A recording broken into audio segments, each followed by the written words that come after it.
ना बीजेपी ने कुछ अच्छा किया था, ना कांग्रेस ने किया था कुछ अच्छा। चाहे भाजपा की सरकार हो चाहे कांग्रेस की सरकार हो। स्कैम्स ही हुए दोनों तरफ से। हाँ, छत्तीसगढ़ में सिर्फ शिक्षा की स्तर तो गिराए हुए हैं। तो भूपेश बघेल के खिलाफ एंटी इनकम्बेंसी रमन सिंह से ज्यादा है।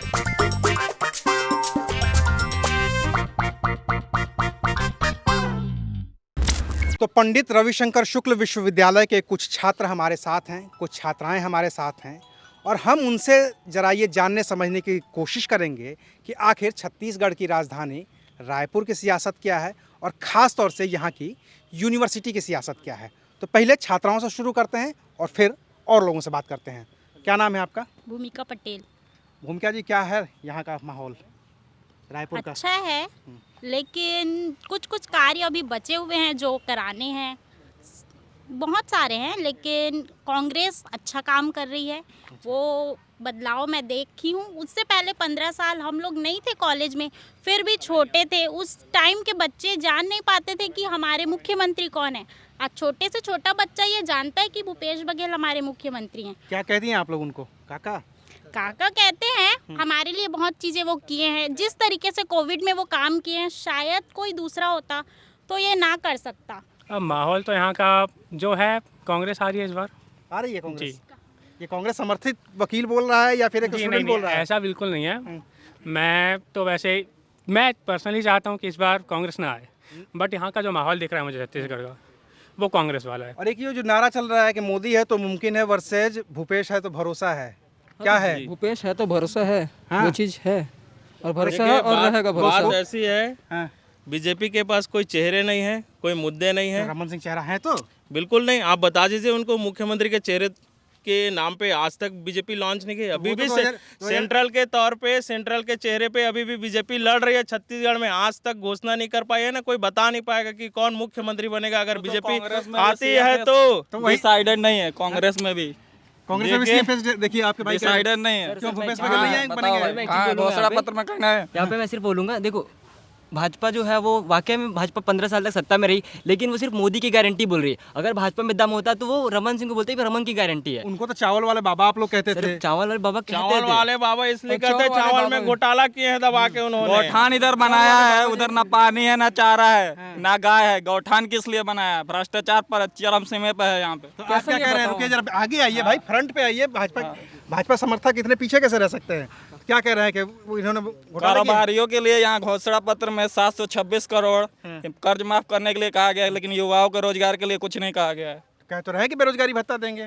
वो क्या है, सिर्फ नाम मात्र का है। पोस्टर पे आप देखते होंगे, सर्वे करते होंगे, फील्ड लेवल पे कितने लोग हैं बेरोजगार। बेरोजगार सब लोग हैं, किसी को भत्ता नहीं मिल रहा है? नहीं मिलता है। 1% मिलता होगा, 1%। देख लीजिए भाई, यहीं पे तो टेस्ट हो गया आपका। हाँ बताइए। हाँ, मैं यहीं खड़े हैं आप, यहीं देख लीजिए। यहाँ हमारे यूनिवर्सिटी का ग्रेड A+ था, अब जबकि अब ग्रेड घट गया है और B++ हो गया है। अब बाहर कहाँ जा रहे हैं, इतना ग्रेड कम हुआ है। आपकी यूनिवर्सिटी की शिक्षा का स्तर ही गिर गया है। जो नैक में A++ थी वो भी हो गई। टीचर की पूरा 1-2 फैकल्टी होगा, बाकी सब गेस्ट फैकल्टी है। अच्छा, गेस्ट फैकल्टी है। 2018 से पहले सब ठीक था क्या? जरा ये बता दीजिए हमको। वो तो पूरा ये रिटायरमेंट होते के अनुसार पूरा ये घटते गए ना, उसके बाद भर्ती ही नहीं किया गया इधर का सरकार मैं तो ये कह रहा हूँ कि रमन सिंह के जमाने में सब कुछ ठीक था क्या? ठीक था ना सर? ये लीजिए। देखिए मैं बता रहा हूँ, ये विश्वविद्यालय प्रशासन और बीजेपी शासन ने जर्जर करके रखा था। अगर कुछ वर्क हुए, कुछ अच्छे काम किए और उन्नति विकास हुए तो कांग्रेस शासन ने किया और हमेशा मदद किया। जिस गार्डन पे आप खड़े हैं, यहाँ बच्चे क्रिकेट तक खेलना पसंद नहीं करते थे। इतने गड्ढे और लाल मैदान थे। पीछे ज्ञान सरोवर है, सरोवर का भी विकास कांग्रेस शासन में हुआ है। उन्होंने मदद किया तब जाके हुआ है। अब बताइए जरा। यहाँ के कई कर्मचारियों का अभी 5-6 महीने का सैलरी नहीं मिला है और ये स्कॉलरशिप भी लड़के लोग का बहुत नहीं आया। उधर गए थे मंत्रालय तो बोले पैसा खत्म हो गया, जब आएगा तब मिलेगा। और ये क्या कह रहे हैं कि इसके लॉन बनवाया उन्होंने और जलाशय बनवाया? जलाशय क्या, ये नाम मात्र सिर्फ पोस्टर पे विकास है, जमीन लेवल पे कुछ नहीं। जमीन पे खड़े, उस जमीन की बात कर रहा हूँ मैं मेरे पढ़ते बना है ये जमीन। इसका कोई पोस्टरबाजी भी नहीं हुआ है इसका। मैं तो ये कह रहा हूँ कुछ तो मतलब बताइए ना भाई। ये लॉन तो अच्छा दिख ही रहा है, ठीक है, घास कटी हुई है बराबर, आप लोग खड़े भी हैं। प्लस से B++ कैसे आ गया फिर? हाँ, ये भी बता दीजिए जरा, आप ही बता ये दीजिए। प्रशासन की और बीजेपी ने जिस तरह से मैनेजमेंट करके रखा था इस विश्वविद्यालय को, इस कारण हुआ है। मैं BLLB फर्स्ट ईयर का छात्र हूँ। मैं अपने डिपार्टमेंट के क्लास में जब गया था, पानी गिर रहा था, तो वहाँ देखा मैं छत भी आधा टूटा हुआ था और टाइल्स से भी पानी निकल रहा था। तो विकास तो जो मैं देखा हूँ यहाँ पर वो इस तरह ठीक नहीं है।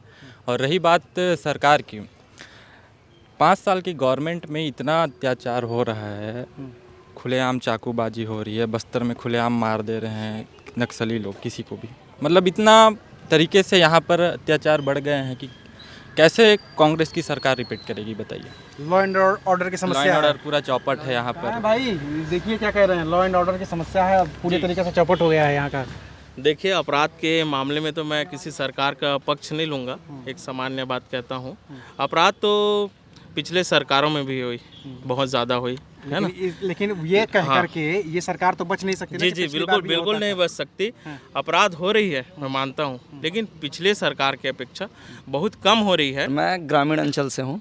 ग्रामीण अंचल पे जो विकास हुई है, यहाँ पे 15 साल की राजनीति देखी मैंने, और ये जो 5 साल की भूपेश बघेल की, तो मैं दोनों की राजनीति को समान रूप से देखा हूँ। प्राथमिक स्तर से मैं टीचर्स की कमी देखते आया हूँ, और यहाँ पे कॉलेज में भी आने के टाइम पे मैं जब कॉलेज में आया तो वहाँ भी शिक्षा की कमी पाया है। तो शिक्षा की गुणवत्ता आप बोलो तो चाहे भाजपा की सरकार हो चाहे कांग्रेस की सरकार हो, यहाँ छत्तीसगढ़ में सिर्फ शिक्षा की स्तर तो गिराए हुए हैं, उसमें भी बेरोजगार पैदा हो रहे हैं। शिक्षा तो मैं ग्रेजुएट हूँ, पोस्ट ग्रेजुएट हूँ, फिर भी मेरे पास जॉब नहीं है।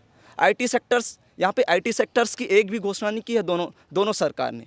एक IT सेक्टर तो खोल देते, ये कर रहे हैं तो कर्ज माफ़ी में सरकार डूबी जा रही है। भाजपा भी कर रही है तो जस्ट कॉपीराइट, भाजपा कर्ज माफ़ी नहीं कर पा रही है। और इससे ग्रामीण अंचल में जाओ तो किसान खुशहाल है कांग्रेस की सरकार से। किसान खुशहाल है तो कर्ज माफी दोबारा क्यों हो रही है जब उचित मूल्य मिल रहा है? तो बताइए सर, आप बताइए ना। हाँ। अगर आप देखेंगे तो भैया ने बात की कि अनएम्प्लॉयड है। आप अगर देखेंगे छत्तीसगढ़ की जो सरकार है वो स्टैटिस्टिक्स देती है कि 1% ही ओनली यहाँ पे जो है अनएम्प्लॉय रेट है।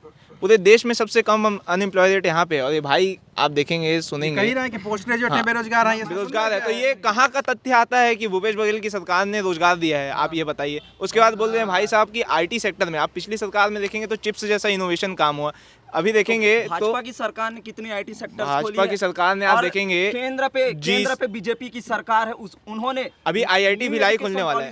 IIT भिलाई खुलने वाला है, अभी यहाँ पे शिलान्यास कर दिया गया है। कहते हैं कि हर साल एक IIT खोल रहे हैं, हर साल एक IIM खोल रहे हैं। अभी आप देखेंगे तो यहाँ पे और पिछले 5 साल में एक भी नहीं खुला है। IIM की भी जो नई बिल्डिंग दी गई है वो भाजपा की सरकार ने ही दी है, सेंट्रल से ही मिली है। तो चलिए, हम बात तो करने पहुंचे थे पंडित रविशंकर शुक्ल विश्वविद्यालय में छात्रों से, लेकिन रायपुर से बात होते हुए दिल्ली तक पहुंची, और दिल्ली से फिर ये बात वापस आकर के भूपेश बघेल बनाम रमन सिंह तक हो गई।